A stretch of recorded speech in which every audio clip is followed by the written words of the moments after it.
Haku haku. So this is my second story, and this one revolves around the time that I was from the age of 8 to 11.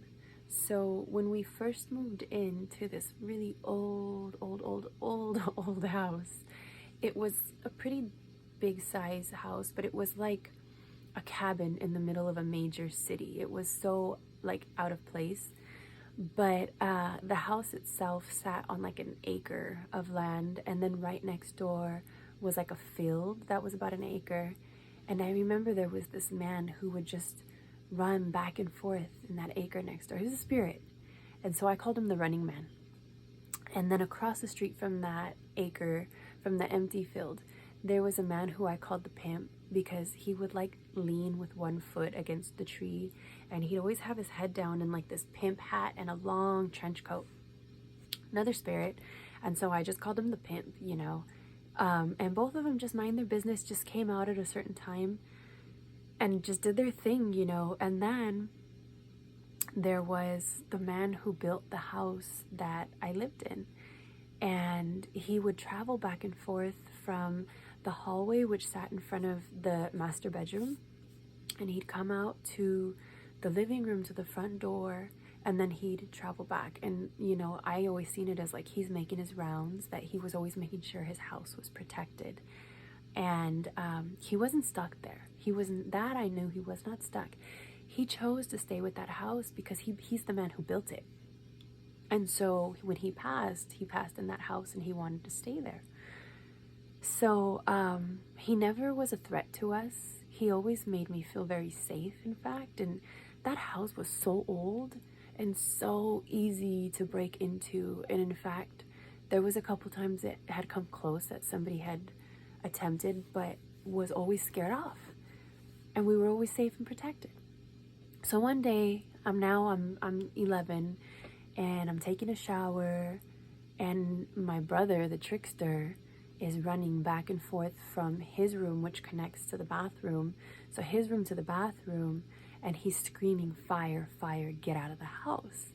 So I'm thinking he's just BSing the way he always does, playing a trick on me or whatever. So I finish my shower, I get dressed, I'm combing my hair, and I realize I smell smoke. He's not calling bluff right now, like there's a fire. So I try to get on the phone to call the fire department, and the fire was already at the house. Like it was at the wall of the house. It's like this. And so the jack burned, so the phone's not working. So I run across the street. I ask the lady across the street to please call the fire department. And then I ask her, to stick with us because our parents weren't home. I think like the oldest person in the house was probably 15, 16, but still, it was nice to have the adult there. So she agreed to be, the babysitter. And when the fire department came, they put out the fire. It had actually burned the entire back part of the house, which was most of the acre. It burned back the shed in the back, and then the back house was safe and our house was safe, right? You're like, what? But I knew instantly that it was because of the spirit, because he wasn't ready to let his house go. So he protected it. I mean, I don't understand how that works, but I knew it was him that protected it. He wasn't ready.